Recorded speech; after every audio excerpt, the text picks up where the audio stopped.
Good morning, everyone. My name is Sarah Jennings, and I would like to talk to you today about how meditation can be used as a form of mindfulness-based stress reduction therapy in veterans who are struggling with symptoms of post-traumatic stress disorder.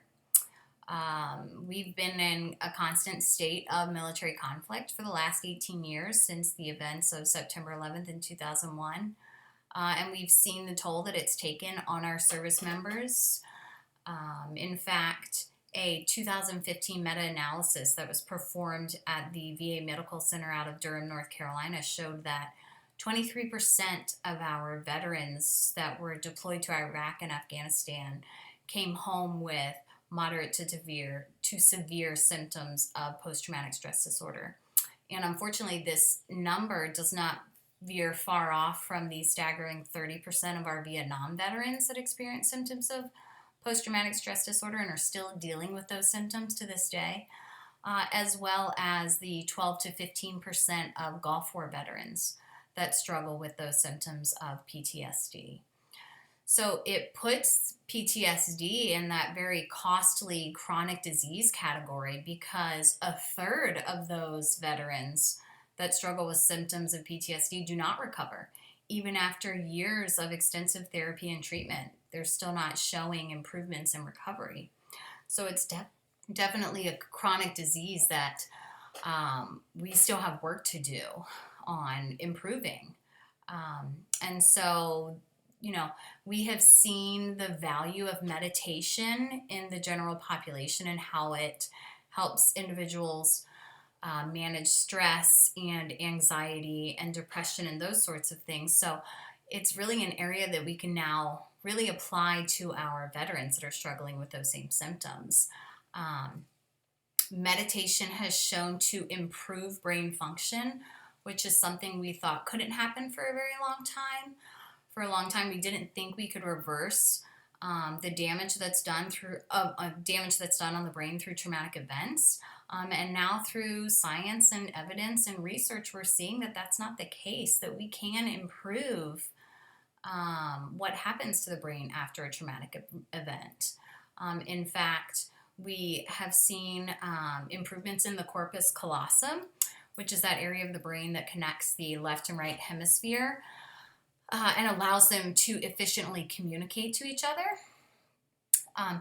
And in a 2012 study done at the UCLA Medical Center, it showed that the corpus callosum actually became stronger, thicker, and more well connected in those individuals that had a consistent meditation practice. And that's a really strong testament to the effects, especially the positive effects that meditation can have on the brain alone.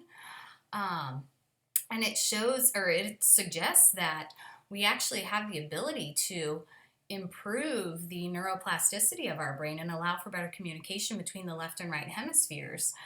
And that relates to our veterans because when we look at the brain scans of those veterans that are suffering with symptoms of PTSD, we see that corpus callosum is shrunken and less inefficient, which doesn't allow for good communication between the left side of the brain and the right side of the brain.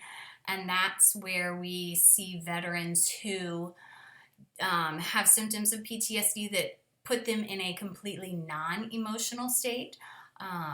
They're not experiencing emotion. They're not experiencing joy, happiness, depression, sadness, anger. They're not experiencing any of those emotions. They're going through their daily lives in a completely non-emotional state. And on the other hand, we're seeing that emotional side of the brain heightened in our veterans that struggle with PTSD, where their cognitive side is muted and they have very over-emotional responses to life events. They are very quick to anger or have very heightened states of anxiety or incredibly low bouts of depression and sadness, and don't have the ability to rationalize what their brain is saying is happening and what is actually happening in reality. So if meditation can help improve those functions to where we can get the brain back to communicating more efficiently. Um, then we can, start to apply those principles to our veterans that are struggling with PTSD. And one of the practices um, that I would like to discuss is one that consists of diaphragmatic breathing, body scan, where you're scanning your five senses, and a mantra repetition of a single multi-syllable word. And this can be done anywhere. It can be done at home. It can be done in the office. It can be done in your car. It can be done on the train.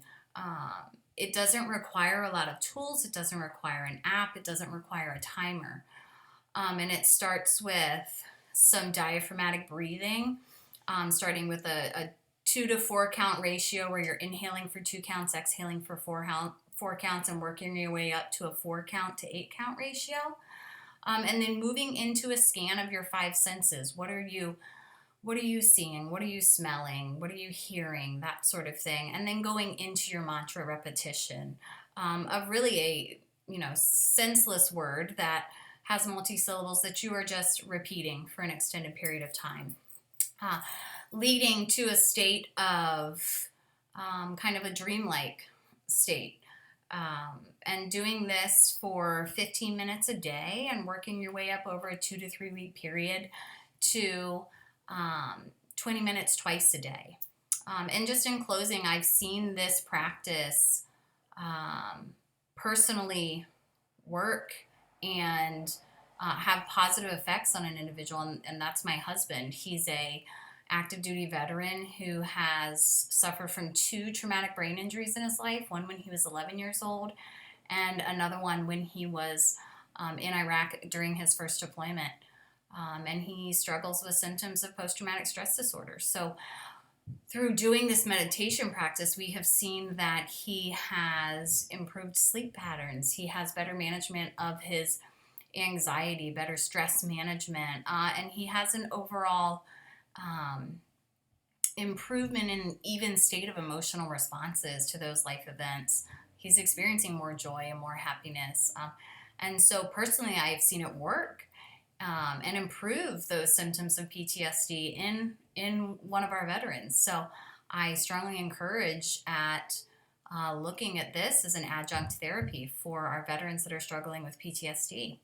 I hope this recording has been informational and helpful to you. And if you have questions or would like more information or would like to discuss it a little more, I would love for you to reach out. Thank you and have a great day.